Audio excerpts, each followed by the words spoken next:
India used one of its most feared weapons, the BrahMos missile, for the first time in combat in Operation Sindoor. दोस्तों, जब भारत ने operation सिंदूर में BrahMos missile का इस्तेमाल किया तो भारत को दुनिया में एक नई पहचान मिली। India is believed to have fired 15 BrahMos supersonic cruise missiles at Pakistani air bases. India has launched missile strikes against Pakistan tonight in an apparent response to a deadly terrorist attack in Indian-administered Kashmir 2 weeks ago. और ये इतनी बड़ी बात इसलिए है क्योंकि 1945 में जब अमेरिका ने जापान पर न्यूक्लियर बम्स गिराए तो इन दोनों बम्स ने पूरी दुनिया को हिलाकर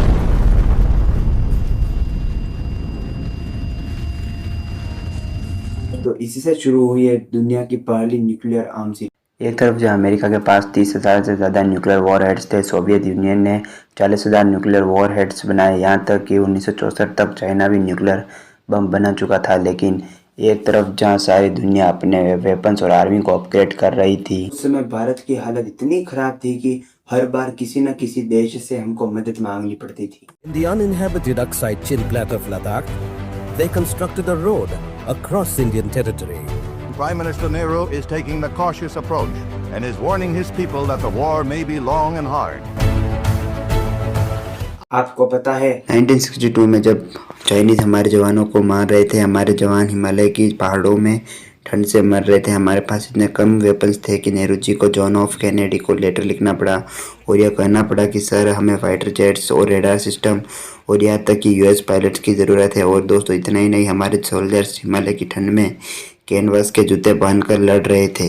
जी हाँ, कैनवास के जूते जो हम स्कूल में पहना करते थे।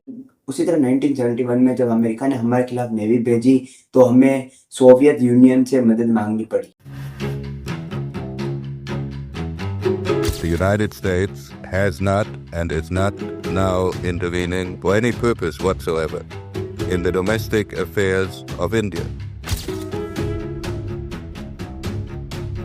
क्या होता था 1947 से 1990 तक हम वेपन्स तो बनाना तो चाहते थे, लेकिन हमारे पास ना टेक था, ना पैसा, ना सिस्टम। इसीलिए हमें हर बार किसी ना किसी देश से मदद मांगनी पड़ती थी। जैसे कि जेट्स के लिए हमें फ्रांस जाना पड़ता था, ड्रोन्स के लिए हमें इजराइल के लिए पास जाना पड़ता था और वॉरशिप के लिए हमें रशिया के पास जाना पड़ता था।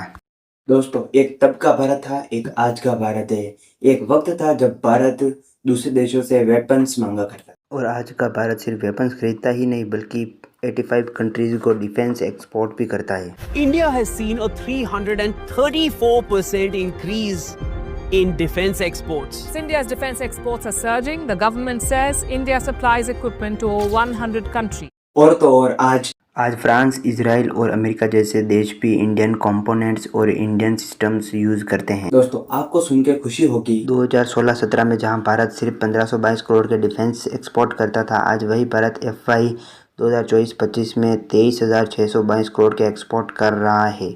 और अब जब हमने ब्रह्मोस मिसाइल यूज करके दिखाया तो सऊदी अरेबिया से लेकर फिलीपींस तक, वियतनाम से लेकर ब्राज़ील तक, UAE से लेकर मलेशिया तक कई सारे देश ब्रह्मोस खरीदने में इंटरेस्टेड है। और ये सब हुआ APJ अब्दुल कलाम की वजह से। क्या है ब्रह्मोस की कहानी? कलाम सर और उनकी टीम ने ब्रह्मोस कैसे बनाया और इस वेपन स्ट्रेटजी से भारत को क्या फायदा होगा, जानेंगे हम इसी episode.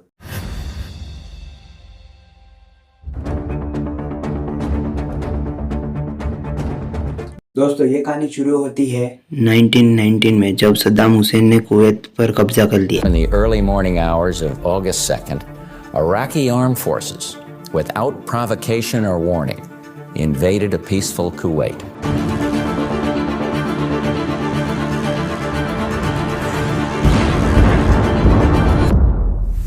Skies choked, black smoke, a country savaged by fire. Saddam Hussein unleashed a new kind of destruction. He ordered the Iraqi army to blow up the oil fields of Kuwait. It looks like what I envisioned hell would look like. The country of Kuwait is burning. From the beginning of the Gulf crisis, the underlying rationale for stopping Saddam Hussein has been oil. Iraq wants control of Kuwait's territory, its oil, and the money that comes with it. There was a real euphoria about Iraq as the the next powerhouse in the region and a place with unlimited amounts of money. और जैसे ही सद्दाम ने Kuwait पर कब्जा किया, दुनिया को यह डर था कि अगर इराक और कुवैत दोनों भी सद्दाम हुसैन के हाथ लग जाते तो दुनिया के लगभग 20% ऑयल रिजर्व्स सद्दाम हुसैन के कंट्रोल में होते। और इसी कंट्रोल को तोड़ने के लिए गल्फ वॉर में अमेरिका खुद मैदान में उतर आया और बैटलफील्ड में अमेरिका ने उतारा एक ऐसा मिसाइल जिसने आर्मी को हैरान कर दिया। इस मिसाइल का नाम था टोमाहॉक क्रूज मिसाइल। इस मिसाइल की खास बात यह थी कि 1300 किलोमीटर दूर से भी यह अपनी टारगेट को सर्जिकली प्रिसीजन के साथ हिट करती है, इसलिए कई लोग इसे कहते थे स्नाइपर इन द स्काई।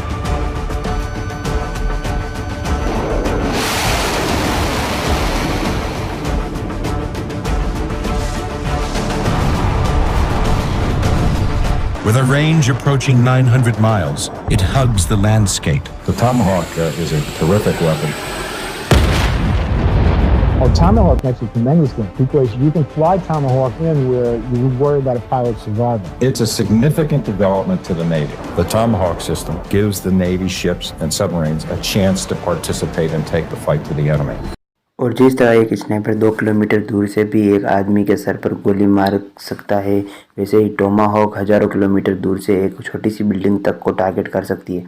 सोचिए अगर अमेरिका को पता हो कि ओसामा बिन लादेन शाम को 5:05 पर किसी बिल्डिंग में होगा तो अमेरिका अपना टोमाहॉक मिसाइल हजारों किलोमीटर दूर से छोड़ के उसी वक्त उस बिल्डिंग को उड़ा सकता है। यह थी टोमाहॉक की पावर और इसीलिए सारी दुनिया अमेरिका से डरने लगी और सारे देश एक के बाद एक अपने मिसाइल्स अपग्रेड करने लगे। जैसा कि मैंने कहा, जब पूरी दुनिया इन वेपन्स को यूज करके अपने आप को अपग्रेड कर रही थी तभी भारत इतना गरीब देश था कि हमारे पास क्रूज मिसाइल्स थे ही नहीं और ऐसा कोई कटिंग एज टेक्नोलॉजी भी नहीं था जिसके जरिए हम क्रूज मिसाइल बना सके और भारत वेपन्स के रेस में बहुत ही तेजी से पीछे छूटता जा रहा था। लेकिन यहीं पर एंट्री होती है the missile man of India, जिनका नाम था APJ Abdul Kalam. Awul Pakir, Jainala Ben Abdul Kalam, or APJ Abdul Kalam, as he is known as, is one such personality, the main force behind India's first successful satellite launch in 1980, the person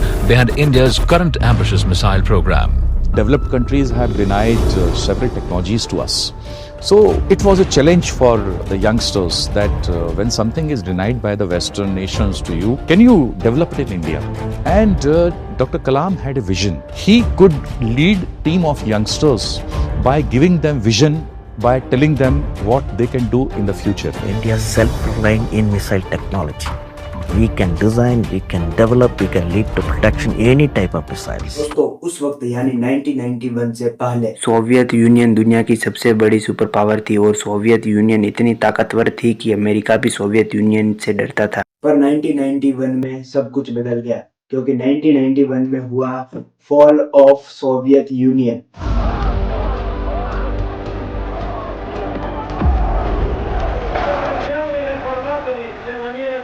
A country with a failing domestic economy, rising internal and external dissent.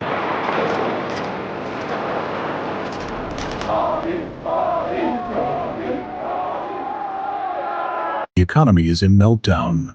In the countryside, malnutrition among pregnant women and children is common. You can see the anticipation in their faces. Most were leaving behind everything, their homes, their jobs, some even their families for a new life in the West. Gorbachev's resignation and the last lowering of the Soviet flag that flew over the Kremlin dome. The country cracks under the pressure.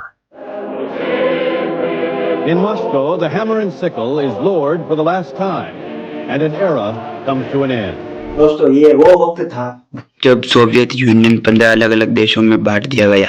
सोचो एक देश के 15 टुकड़े हो गए। Russia की हालत इतनी खराब हो गई कि जो साइंटिस्ट स्पेस मिशन बनाते थे अब उनके पास सैलरी तक के पैसे नहीं थे। जो लोग मिसाइल टेस्ट कर रहे थे अब वो राशन की लाइन में खड़े थे और लोगों के पास खाने तक के पैसे नहीं थे। यहाँ तक कि रशिया में इन्फ्लेशन 2000% तक पहुँच गया और जब रशिया सोवियत यूनियन के टूटने का गम मना रहा था तब एपीजे अब्दुल कलाम ने देखा एक बहुत बड़ा मौका। तो जब कुछ इंडियन साइंटिस्ट रशिया गए तब कलाम सर एक पुराने रिसर्च लैब में गए और तभी उन्होंने एक ऐसी चीज़ देखी जिसे देखकर वो हैरान हो गए।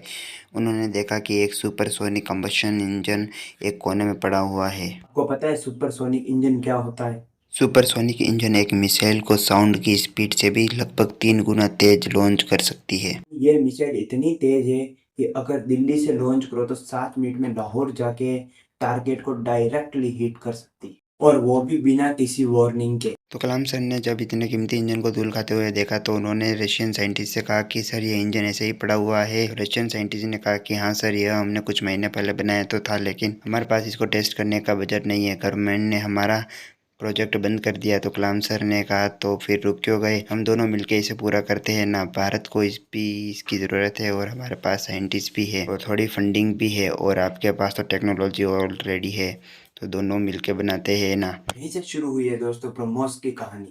इस ग्रोथ से ना सिर्फ पैसा आ रहा है बल्कि भारत के ब्रह्मपुत्र और रशिया के मासो नदी के नामों को मिलकर बना ब्रह्मोस। और फाइनली 12 जून 2001 में ब्रह्मोस का पहला टेस्ट किया। 2, 1, now. BrahMos missile was first test fired on 12th June 2001 from Integrated Test Range Chandipur in a vertical launch configuration.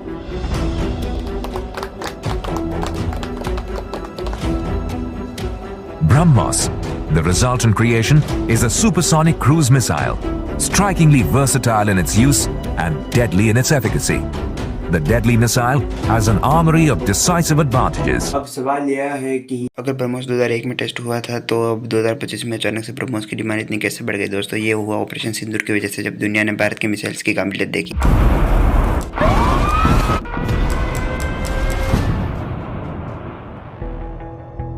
अब कई लोगों को लगता है कि हम ब्रह्मोस से सिर्फ पैसे कमा सकते हैं। दोस्तों आपको सुन के बहुत गर्व होगा कि इसी वेपन स्ट्रेटजी के वजह से भारत को 3 बहुत बड़े जियोपॉलिटिकल पावर्स मिलने वाले हैं। पहला, दुनिया को तब एक बात समझ आ गई है कि यह भारत अब वो भारत नहीं रहा जो मिसाइल्स के लिए दूसरों के पास जाएगा। आज दुनिया भर के देश खुद भारत के लिए मिसाइल्स खरीदने के लिए लाइन में खड़े हैं। पहले हम अमेरिका से हेलीकॉप्टर्स मांगते थे, फ्रांस से जेट्स, इजराइल से ड्रोन्स और रशिया से शिप्स, लेकिन आज का भारत खुद मिसाइल एक्सपोर्ट कर रहा है, खुद अपने शिप्स बनाता है, यहाँ तक कि खुद अपने ड्रोन्स भी बनाता है। तो ब्रह्मोस सिर्फ एक मिसाइल नहीं, एक सिंबॉलिक प्रूफ है। दुनिया के डिफेंस मैप पर अपनी पहचान बनाता जा रहा है। दूसरा, जब भी भारत किसी देश को मिसाइल देता है तो भारत उस देश के सिक्योरिटी सिस्टम का एक की पार्टनर बन जाता है। अब वो देश हमसे वेपन्स अपग्रेड करेगा, ट्रेनिंग लेगा, मेंटेनेंस करेगा और जॉइंट एक्सरसाइज भी करेगा। तो ब्रह्मोस सिर्फ पैसे नहीं, भारत को जियोपॉलिटिकल इन्फ्लुएंस भी देता है। एंड मोस्टली दोस्तों भारत धीरे धीरे चाइना के इन्फ्लुएंस को टक्कर देने जा रहा है, क्योंकि आप देखोगे जो भी कंट्रीज ब्रह्मोस में इंटरेस्ट दिखा रहे हैं वो सारे कंट्रीज चाइना के इन्फ्लुएंस को अपोज करना चाहते हैं। और अगर हम इनसे डील्स करते हैं तो हम थोड़ा थोड़ा करके चाइना के रीजनल इन्फ्लुएंस को काउंटर कर सकते हैं। और जैसा कि हमने देखा 2016-17 में भारत के डिफेंस एक्सपोर्ट थे 1522 करोड़, लेकिन आज 2025 में हम 23,622 करोड़ की एक्सपोर्ट पर पहुंच चुके हैं। इस ग्रोथ से ना सिर्फ पैसा आ रहा है बल्कि भारत की डिफेंस इंडस्ट्री भी ग्लोबल स्टेज पर तेजी से आगे बढ़ रही है। ब्रह्मोस सिर्फ मिसाइल ही नहीं, इंडिया का ग्लोबल पावर बनने का सबूत भी है। और दोस्तों ये है ब्रह्मोस की कहानी। अगर आपको वीडियो अच्छा लगा हो तो वीडियो को लाइक करें, चैनल को सब्सक्राइब करें। मिलते हैं नेक्स्ट वीडियो में, तब तक के लिए बाय बाय दोस्तों।